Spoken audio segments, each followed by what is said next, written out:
There's no feeling more intense than starting over.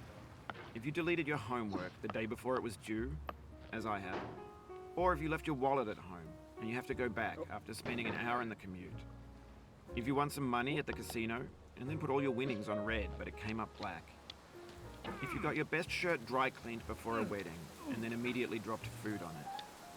If you won an argument with a friend and then later discovered that they just returned to their original view.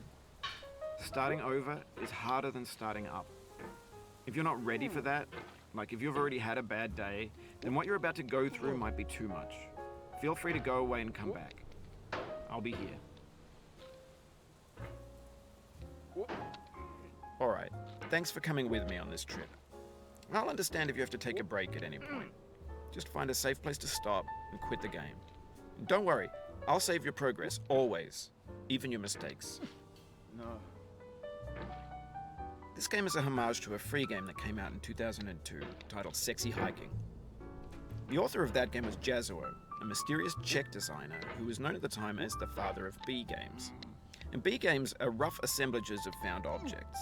Designers slap them together very quickly and freely, and they're often too rough and unfriendly to gain much of a following. They're built more for the joy of building them than as polished products. In a certain way, Sexy Hiking is the perfect embodiment of a B game. It's built almost entirely out of found and recycled parts, and it's one of the most unusual and unfriendly games of its time. In it, your task is simply to drag yourself up a mountain with a hammer. And that act of climbing, in the digital world or in real life, has certain essential properties that give the game its flavor. No amount of forward progress is guaranteed. Some cliffs are too sheer or too slippery. And the player is constantly, unremittingly in danger of falling and losing everything. Anyway, when you start Sexy Hiking, you're standing next to this dead tree that blocks the way to the entire rest of the game. It might take you an hour to get over that tree, and a lot of people never got past it. You prod and you poke at it, exploring the limits of your reach and your strength, trying to find a way up and over. And there's a sense of truth in that lack of compromise. Most obstacles in video game worlds are fake. You can be completely confident in your ability to get through them once you have the correct method or the correct equipment or just by spending enough time. In that sense, every pixelated obstacle in Sexy Hiking is real. The obstacles in Sexy Hiking are unyielding, and that makes the game uniquely frustrating. But I'm not sure Jazuo intended to make a frustrating game. The frustration is just essential to the act of climbing, and it's authentic to the process of building a game about climbing. A funny thing happened to me as I was building this mountain. I'd have an idea for a new obstacle, and I'd build it, test it, and it would usually turn out to be unreasonably hard. But I couldn't bring myself to make it easier. It already felt like my inability to get past the new obstacle was my fault as a player rather than as a builder. Imaginary mountains build themselves from our efforts to climb them, and it's our repeated attempts to reach the summit that turns those mountains into something real. When you're building a video game world, you're building with ideas, and that can be like working with quickset cement. You mold your ideas into a certain shape that can be played with, and in the process of playing with them, they begin to harden and set until they're immutable, like rock. And at that point, you can't change the world. Not without breaking it into pieces and starting fresh with new ideas. For years now, people have been predicting that games would soon be made out of prefabricated objects, bought in a store and assembled into a world. And for the most part, that hasn't happened, because the objects in the stores are trash. I don't mean they look bad or that they're badly made, although a lot of them are. I mean they're trash in the way that food becomes trash as soon as you put it in the sink. Things are made to be consumed and used in a certain context, and once the moment is gone, they transform into garbage. In the context of technology, those moments pass by in seconds. Over time, we've poured more and more refuse into this vast digital landfill that we call the internet. It now vastly outnumbers and outweighs the things that are fresh and untainted and unused. When everything around us is cultural trash, trash becomes the new medium, the lingua franca of the digital age. And you can build culture out of trash. But only trash culture. B games, B movies, B music, B philosophy.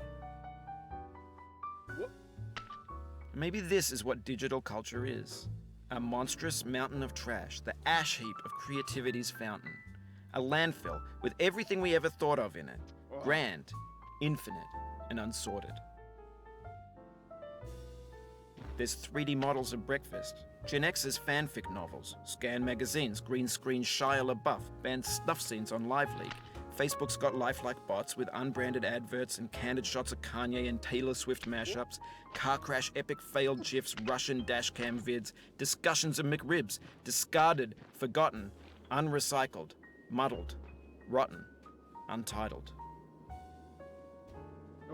Everything's fresh for about 6 seconds, until some newer thing beckons, and we hit refresh.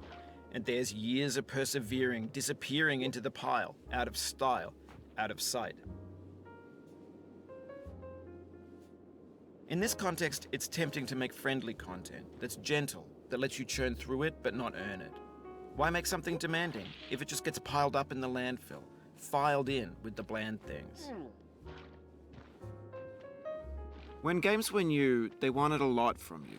Daunting you, taunting you, resetting and delaying you.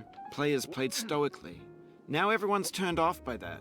They want to burn through it quickly, a quick fix for the fickle, some tricks for the clicks of the feckless. But that's not you, you're an acrobat. You could swallow a baseball bat. Now I know, most likely you're watching this on YouTube or Twitch, while some dude with 10 million views does it for you, like a baby bird being fed chewed up food. That's culture too. But on the off chance that you're playing this, what I'm saying is, trash is disposable, but maybe it doesn't have to be approachable. What's the feeling like? Are you stressed? I guess you don't hate it if you got this far. Feeling frustrated? It's underrated. An orange is sweet, juicy fruit locked inside a bitter peel. That's not how I feel about a challenge. I only want the bitterness. It's coffee. It's grapefruit. It's licorice. It feels like we're closer now. Composer and climber, designer and user. You could have refused, but you didn't. There was something in you that was hidden, that chose to continue. It means a lot to me that you've come this far, endured this much. Every wisecrack, every insensitivity, every setback you've forgiven me is a kingly gift that you've given me. We have the same taste, you and I. It's not ambition, it's ambition's opposite. An obdurate mission to taste defeat. You'll feel bad if you win, so I put this snake in for you.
Have you thought about who you are in this? Are you the man in the pot, Diogenes? Are you his hand? Are you the top of his hammer? I think not. Where your hand moves, the hammer may not follow, nor the man, nor the man's hand. In this you're his will, his intent, the embodied resolve in his uphill ascent.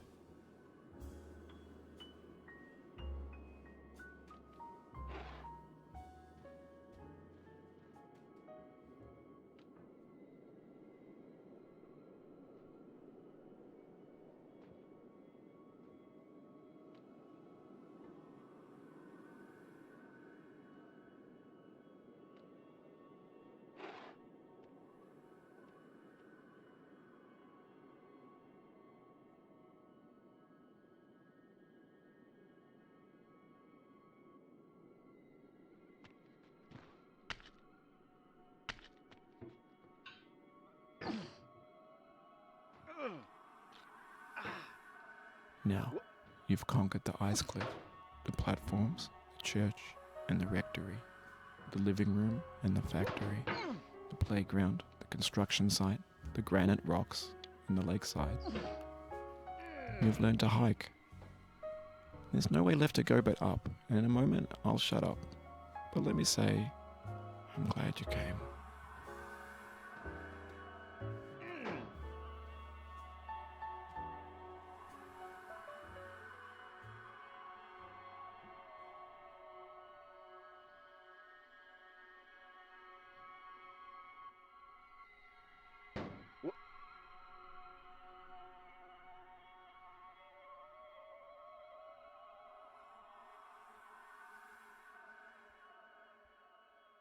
I dedicate this game to you, the one who came this far.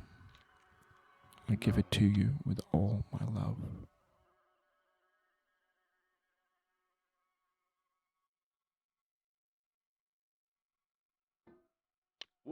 Oh.